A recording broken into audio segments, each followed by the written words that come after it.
Hi and good afternoon. It's Matt here. We're really privileged today to be talking to Tracey Hancock. Tracey is a life coach. She's based in the Waikato but deals with people all over the country and probably all over the world if we dig some sort of level of depth. And helps people with practical tools on how to deal with stress. I know you've done lots of executive coaching and all kinds of things. And she's going to be talking to us today about stress and how to manage that. So welcome along, Tracey. Hi, thanks for having me. And gosh, what a time it is. Interesting time, isn't it? Yeah, really stressful time. It's great to be able to talk to you because with your background, there's a lot of people who are needing your insights at the moment. So yeah, gosh, so much has been sort of thrust upon us in a very short space of time, hasn't it? It's caused quite some chaos. Massive change, isn't it? Massive change for people. Massive change, yeah. I see you've done neuro-linguistic programming. I have. Fancy word, isn't it? Yeah, it's such a powerful tool. I'm really pleased that you can talk to the team and maybe you can give us some sort of insights about how that could help people. Yeah, absolutely. That'd be really cool. Cool. So just want to start off. We don't want to keep this too long today. I know you're busy. You've got lots of people to talk to, but just got one question we really want to nail today. So there's a whole bunch of people in hospitality. They own cafes and restaurants, and they've been absolutely sideswiped by the whole coronavirus thing. They got a message by the Prime Minister just over a week ago saying, hey, your business is going to shut for at least a month and maybe longer. And as we were talking before, is it a sprint for 4 weeks? Is it a marathon or is it an ultra marathon and no one knows the end of it? And I think it was a really interesting description of whoever that friend was of yours who's made it like that, but that's where we are. So with all these different things, you've got business owners who have got to balance families and staff and landlords and suppliers and the finances. The finances are causing a lot of stress at the moment. So Tracey, what are your tips for managing all that stress from all those different directions at the moment? Gosh, such a big question and such an important one right now. And the first thing I'd really recommend for people, and I think we could do this now, is we really just want to take a pause and breathe. Like just take a moment. So I know that they're busy. I know that there's a lot that they could be doing right now. But just taking this moment for however long we talk, whether it's 15, 20 minutes, and just allowing themselves to be present here now. And I know that there's a lot going on. I know they want to be taking action. But what we're going to talk about will help them understand why pausing and breathing right now is probably the smartest thing we could do. Yes, lots on your to-do list, lots on your plate, lots to think about. But I tell you what, if you're highly stressed, the chances of making the best decisions are less. You'll be, frantic going everywhere, and you won't necessarily feel like you're making progress. So actually pausing and breathing. And it sounds so counterintuitive that a lot of people go, Tracey, I cannot stop. I'm like, just pause and breathe. Just take a moment. Like just, at the moment we're all in our bubbles at home.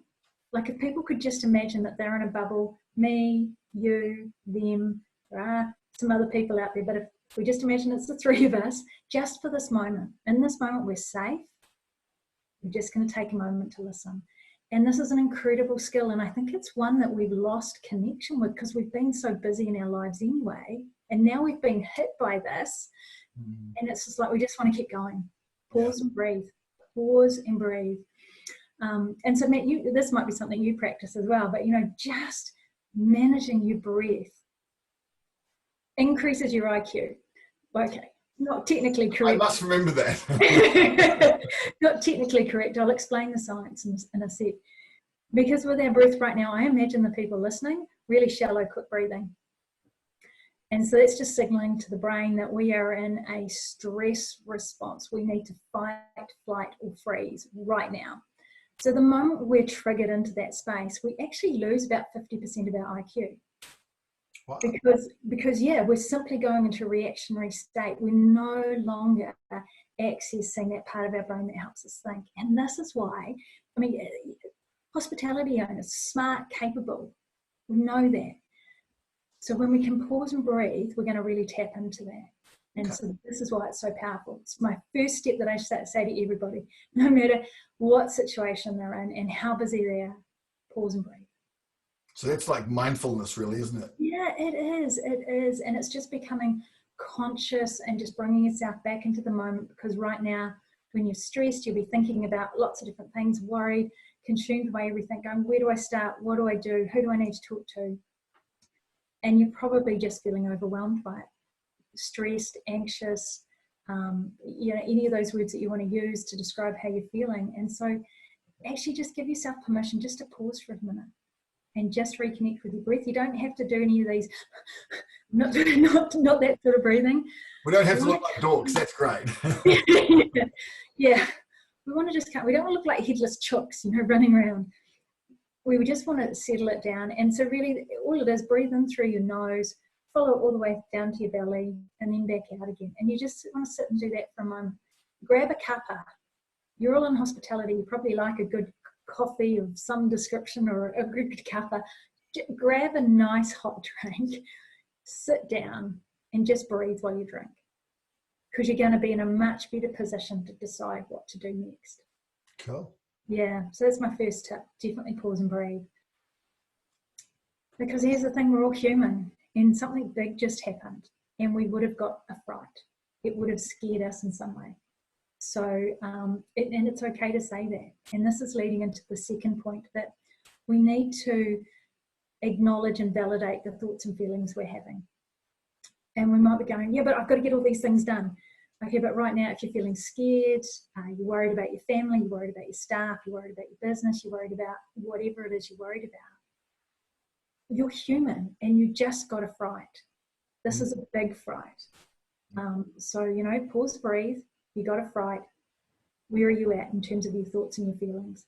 Because it's highly likely, and I know that the hospitality industry has been hit tremendously hard. There's no sugarcoating that. That's just, as you said, a sideswipe. Our thoughts, if we're not conscious of them, are going to just spiral down and down and down and down. And I know the situation is tough, but if we don't stop and acknowledge our thoughts, they are going to take us into places where we really don't want to be sitting. They're going to get really dark. The worst case scenarios, we're not going to be able to think our way through any solutions, because we'll be just drowning in all that worst case scenario stuff. So how do you actually stop doing that? Because you're absolutely bang on, but sometimes when you've got all these different things going around in your head, how do you actually do that? How do you stop and say, actually, no, I have to be right here, right now? How do you do that? Yeah, so go back to that first tip about pause and breathe. Breathe. And what you can do if you're struggling with that is take a look around you and identify 5 things that you can see. Notice what you can smell.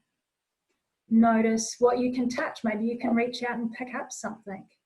So what you're doing is you're physically connecting with your surroundings. You're bringing your brain back into the room where you are, and it's being given something else to focus on. Really useful tip. So focus on your breath, and if you're struggling with that, notice what you can see. Notice what you can hear, what you can smell, what you can touch. Use all your senses, because it's just bringing you back into your body and back into the present moment. Now, in terms of thoughts, our brain is always thinking. It doesn't ever stop. But what you'll notice is you can actually only be conscious of one thought at a time. So you can't think 2 things at exactly the same time. Okay. You can't. I mean, if you try it now, you can't think about it. I'm trying to do that, but I can't. You can't. And so what happens is we want to become consciously aware of what we're thinking. So that little tip I shared about, notice what's in the room. So if your brain's going, oh, well, I can see a picture on the wall, for that moment, it's focusing on the picture on the wall, and it's moved its attention from all of what you were stressed about. Okay, that makes sense. Yeah, I can see that. Yeah, because your brain can only have one conscious thought. It's got lots of thoughts, but it can only be conscious of that one.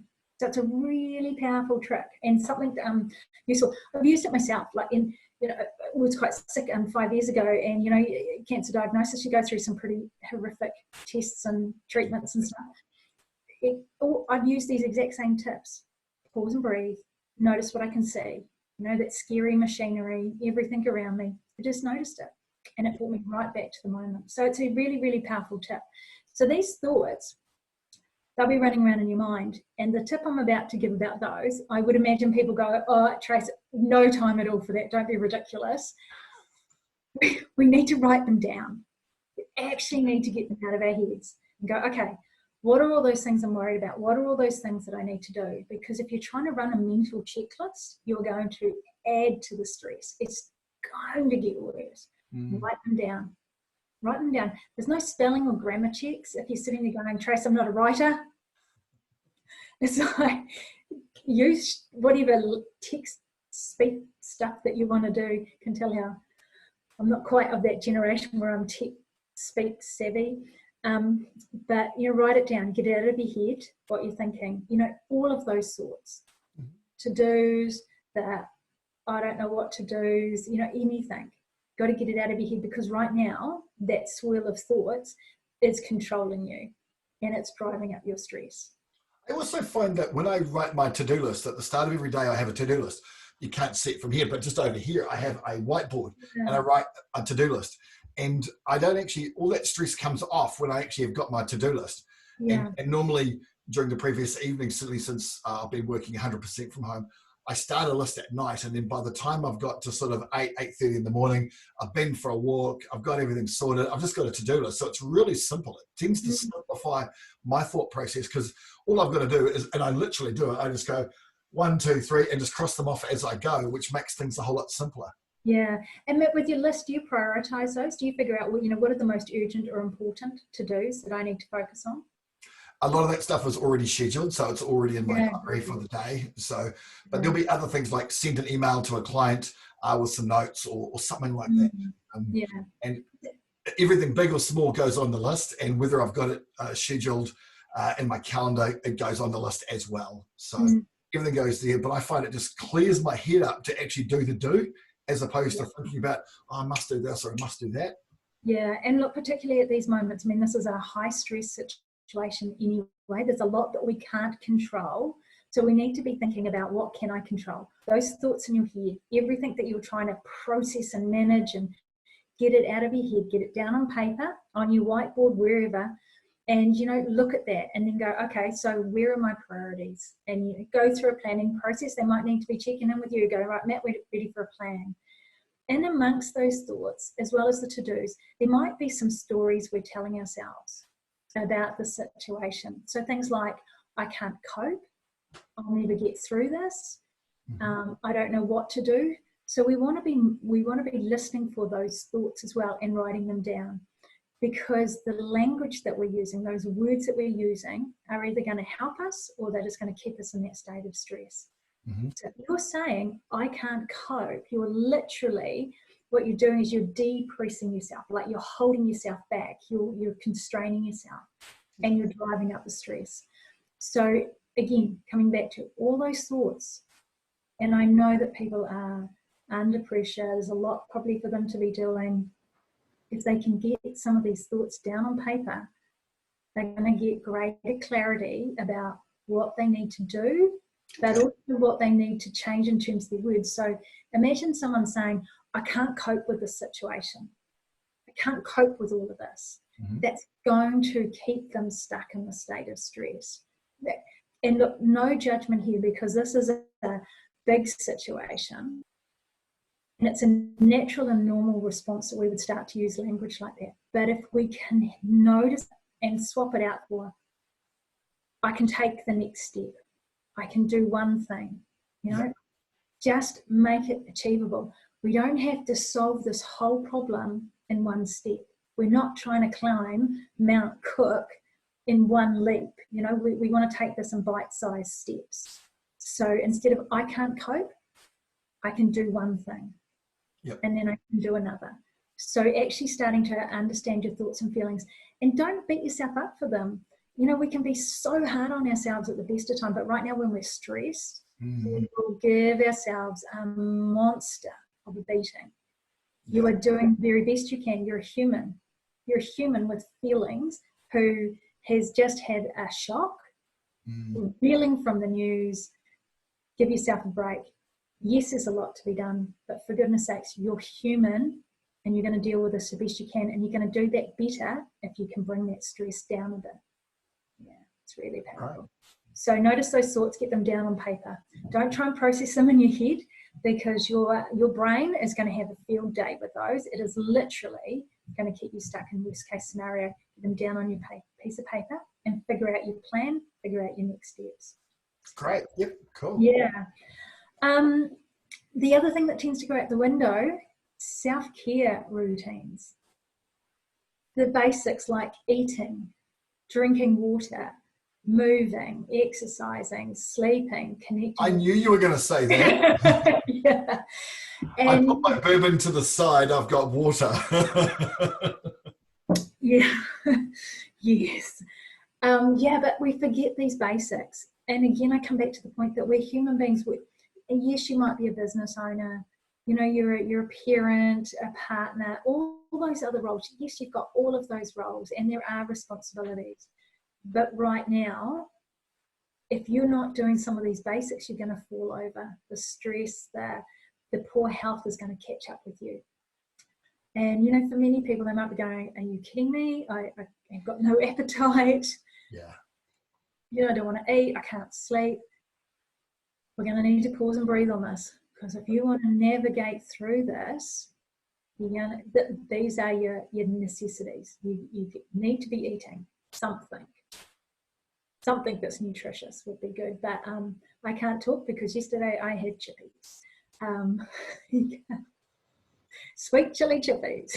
Nice. It's all about balance, Tracey. It's all about balance. Yep.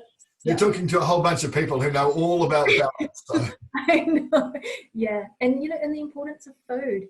And just, you know, for the people that are, you know, chefs, cooks, you know, whatever the term is you use to describe yourself, you probably have a joy of preparing food. Remember that. Use that. Eat. Drink water. Nap if you're not sleeping well through the night, at least nap through the day. It's okay. You're going to make smarter decisions if you can get a little bit of sleep. Get some movement in. I mean, I think you said you were out for a walk this morning, was it? Yep, I go for a walk around it's 5 kilometres from the door to door around the block. Actually, it's great. Yeah. Always start that first thing in the day. Just gets some nice fresh air in the lungs and gets me outside. And I'm probably like yourself. I go for a walk for the sense of peace that it brings. I don't normally have my iPod with me or anything like that. I normally just go for a walk, no phone, no iPod, just and actually practice a bit of mindfulness, because it's just a case of you just sit there and you're walking along and enjoying whatever it is. And, you know, this morning, for example, I was walking around the block and somebody had written jokes on the pavement as you go around the block. And so you'd stop, and they're really cheesy kids sort of jokes, but it was really cool. So you just stop and just enjoy that for what it is. It was really cool. Yeah, beautiful. So getting out for a walk, you know, if you've got family in your bubble at home, get out for a walk, play in the backyard. You've got a dog, get out with the dog. It's okay. And again, I know that there's a lot to be done, but the thing here is you're going to be able to do that better if you're doing, you know, some of these basics. If you're getting out, give yourself permission, 15 minutes outside. Just do that. Yeah. So, and what was the other one? Stay connected with people. Stay connected with people. Yeah, because again, the tendency when we're really stressed, when we feel the weight of responsibility, which I imagine many of the people listening in are feeling that weight, it's like stay connected with people and know the people that you really trust and that you know you can talk to. Make sure you're sharing and letting them know where you're at. So those are, do those basics right as best you can. This isn't about, you know, I use the word right, which probably wasn't the best choice. You know, I had chippies yesterday. It's all about moderation. But please know that you're human. And I know as business owners, you'll be concerned about staff. If you are looking after yourself and remembering you're human, you're going to be better able to work with your staff as well, talk with your staff, because you're remembering that you're human. You don't necessarily have all the answers right now. You're also reeling, and you can't show up and be like a machine and think you can hold it all together and keep going. You're human. let them know, just reach out to people and say, hey, how are you going? Just keep it real, keep it human. Because cool. Yeah. It's so true. And because in being a human, we are indelibly failable. We fail. We win some, we lose some, and it's all part of life. And give yourself a break from not winning everything and maybe being vulnerable and being less than 100% perfect. And we struggle, I think, as business owners sometimes to do that, because everybody looks at us for the answers and all this leadership stuff, and there's a lot of weight on our shoulders, and sometimes we're up to it, and most of the time we are, but sometimes we actually need to sit there and go, you know what, today's not going to be the day. Yeah. What it is. Yeah, and be okay with that, because we're human. And right now, if you take this situation, who's been through a pandemic before that involved a lockdown?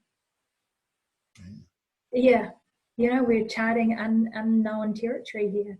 And it's not just our businesses we're thinking about, it's obviously our families, the family that's in our home with us, extended family, it's friends, it's colleagues, it's staff, it's supply, like everyone. This is pretty big. So actually just saying, I don't have an answer yet, but how I want to check that you're okay. That's really cool. Yeah. Great. So if I want to find out more information, you've got a website, traceyhancock.com. That's it. So it's Tracey with an E, Tracey, Hancock.com. Cool. If I wanted to email you, Tracey at Tracey Hancock. Yeah, keeping it simple, Matt. Don't want to make it complicated. Cool. Where we post this up, we'll post this on social media. We'll actually put links to your website as well. Right. So we'll do that. What have you got on your website? Have you got some resources or something that we could look at? Yeah, there are some free resources there, and I'm adding new ones each day. So at the moment, we talked about journaling, processing your thoughts. So obviously some of those thoughts could go on a to-do list. There's a resource here about journaling to help you through these sorts of times. There's some online programs if people are thinking, gee, I want to explore some options because they've decided, I'm ready to move to the next step. So there's that option there as well. Yeah. And I understand you've done some one-on-one coaching in the past. Yeah. So I offer one-on-one coaching. So, if anybody is in that sort of space where they're ready or wanting to explore that, we can have a chat as well. Yeah. Awesome.